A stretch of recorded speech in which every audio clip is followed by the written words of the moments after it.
నమస్కారం అండి. అందరికీ welcome to my YouTube channel Shri Manju spiritual. మనము ప్రతిరోజు లలిత సహస్రనామాలకు ఒక్కొక్క చొప్పున ప్రతిపదార్థాలు తెలుసుకుంటున్నాం కదా. శ్రీమాత్రే నమః. ఈరోజు 246 ప్రతిపదార్థము పార్వతి. పార్వతరాజు యొక్క కుమార్తె.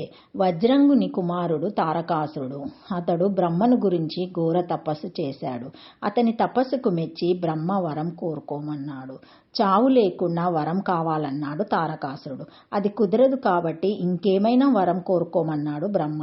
ఈ సృష్టిలో ఇంతవరకు ఉన్న దేనితోనూ నేను మరణించకూడదని తారకాసురుడు అడిగాడు.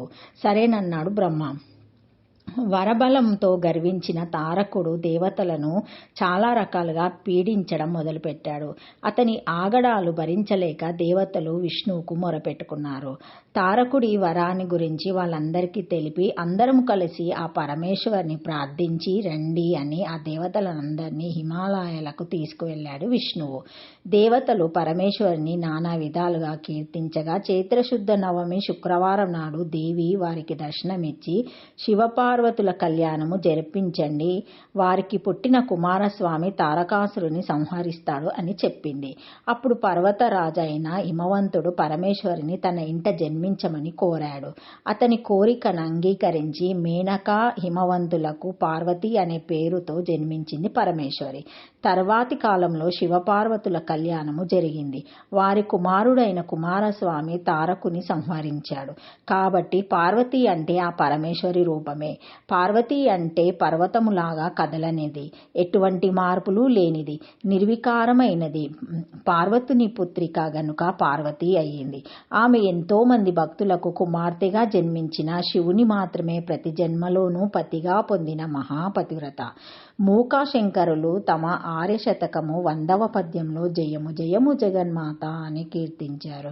జయ జయ జగదంబ శివి, జయ జయ కామాక్షి, జయ జయాద్రిసుతే, జయ జయ మహేషిదాయితే, జయ జయ చిదగ్న కౌముది దారే, జననీ మంగళ స్వరూపిణి నీకు జయము జయము, కామాక్షి పర్వతరాజపుత్రి నీకు జయము జయము, మహేశ్వర పత్ని నీకు జయము జయము, చిదాకాశ మండలి దట్టమైన వెన్నెల ప్రవాహమా నీకు జయము జయము. పార్వతీదేవిని వివిధ క్షేత్రాలలో వివిధ నామాలతో ఆరాధిస్తారు.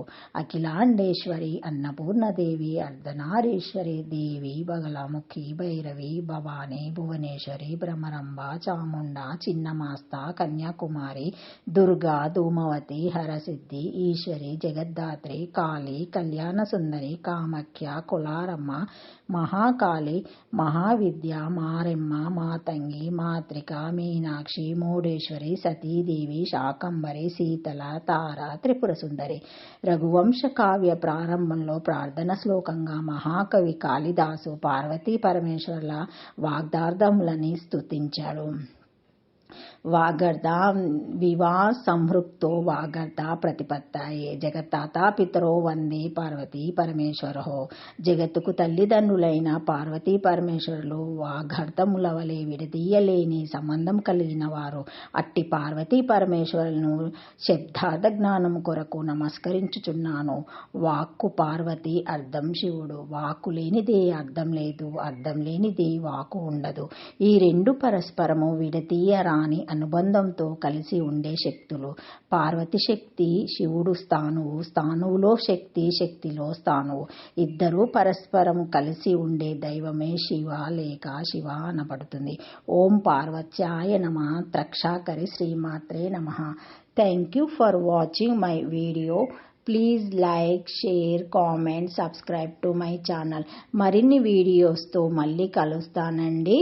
ఈ వీడియో మొదటిసారి ఎవరైనా చూసి ఉంటే తప్పకుండా లైక్ చేసి సబ్స్క్రైబ్ చేసుకోగలరని కోరుతున్నానండి. Thank you. ఏమైనా కామెంట్స్ ఉంటే కూడా పెట్టగలరండి. Thank you.